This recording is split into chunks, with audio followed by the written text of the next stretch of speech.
Hey guys, and welcome to an episode of Cooking Oil with Mark. And usually I'm doing a cooking show, but I'm also now diversifying into cannabis oil. So be on the lookout for those episodes.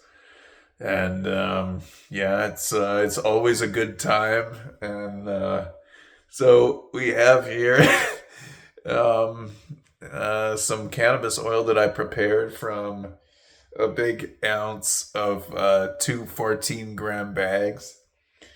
And let me see here what we have.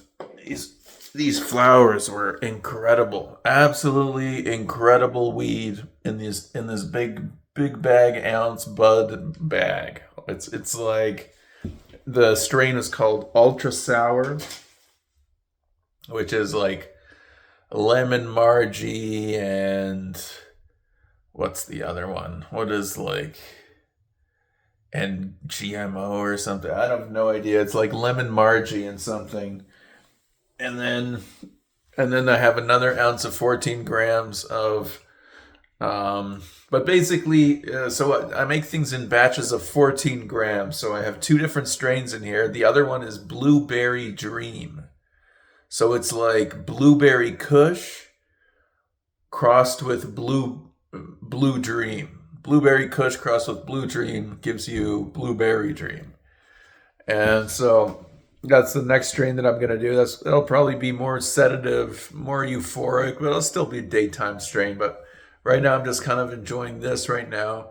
Um, Yesterday I got some weed and I totally messed up the decarboxylation process. I got up to 350 something degrees. So by the time I went to get my weed, it was all brown and dry. And but even when that's like funked up weed, that's where you're gonna get these crazy CBDs, and you're gonna get distorted CBDs that are now CBN, and that's gonna help you sleep. So it's like that's kind of just like I didn't throw out the weed, even though I turned up the decarboxylation to that temperature. I just kind of like, I put it in a separate bottle. It's kind of now, it's like if I ever have to sleep, I just like take a few drops of that. It's just like the messed up,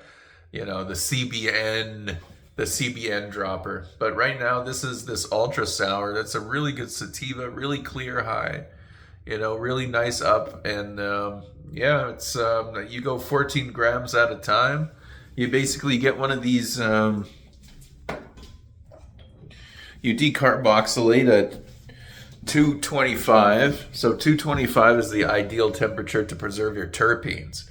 Now you can create a separate oil that's just for like potency, or you can get a shit ton of hash, where it's like you go on Bulk Buddy, you order a whole bunch of hash and a whole bunch of keef, and you start extracting into oil that. But basically, if you see what I have here is like this is like a not the full size mason jar. Full size mason jar looks like this. You know, this one's like this one's like the half one, and with this, you put in 14 grams, like you know, ground up. I have a grinder here.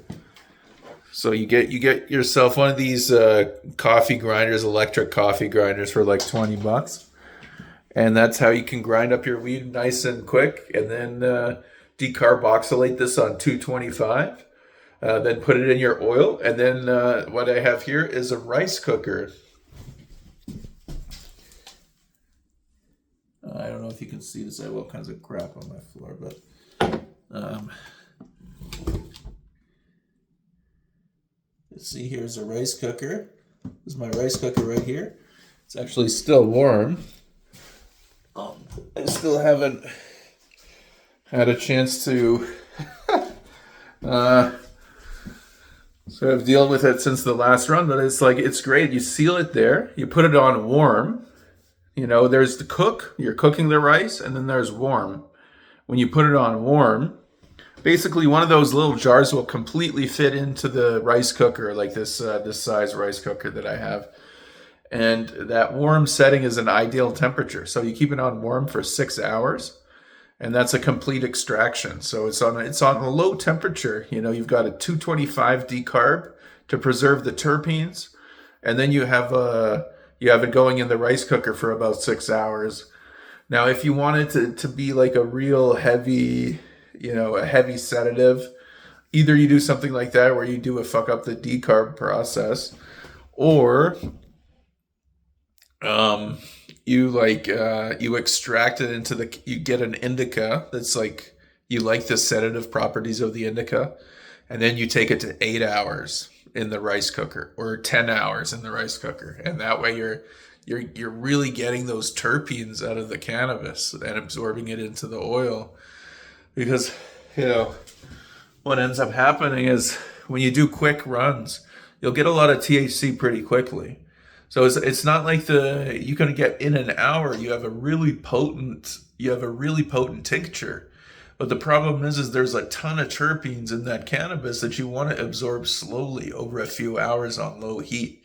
And if you have a high heat, and in an hour you're going to damage those terpenes, it's impossible to absorb at that speed.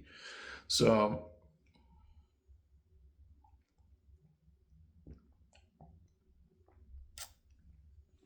yep, cannabis is a very complex chemistry, but it's all intended for people. So it's all intended for mammals.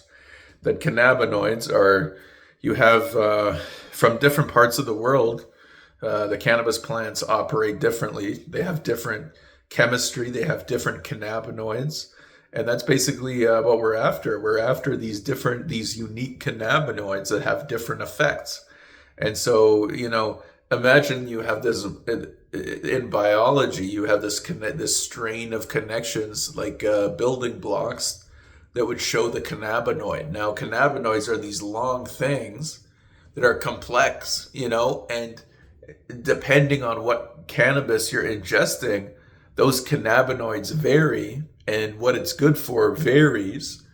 And so yeah, that's it's kind of a big deal, because basically what you have is, you have a plant in nature that's working for you to produce these cannabinoids that can only be absorbed by mammals. Like, literally, it's putting all this energy and patience and time into making this flower in order for the mammal to ingest it, for it to keep coming back.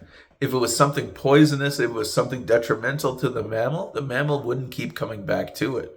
It needs to be something really good. And so what it's doing is, it's feeding a mammalian endocannabinoid system. You can go on YouTube, and there's a good video there that shows that it's a TEDx endocannabinoid system.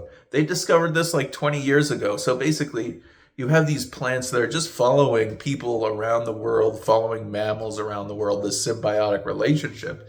And they have all these medicines in their cannabinoids that basically is bringing your systems into balance. And when it's bringing your systems into balance, it's healing you. So prior to the criminalization of cannabis in the 20s, 30s, where basically the pharmaceutical industry wanted to not have competitors, because cannabis was literally in 90% of our medicines prior to this criminalization, where they discovered that there was nothing even wrong with it. So, you guys, this is a great opportunity to share with you my love for cannabis, and I think it has tremendous potential for keeping people healthy, especially in old age, where they're losing certain things. The cannabis is going in there to like recalibrate, bring your balance back, lower the operating energy that your system needs to maintain a homeostasis within your organism.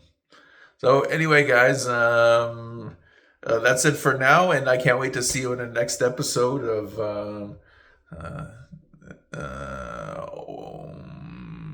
Cannabis Oil with Mark.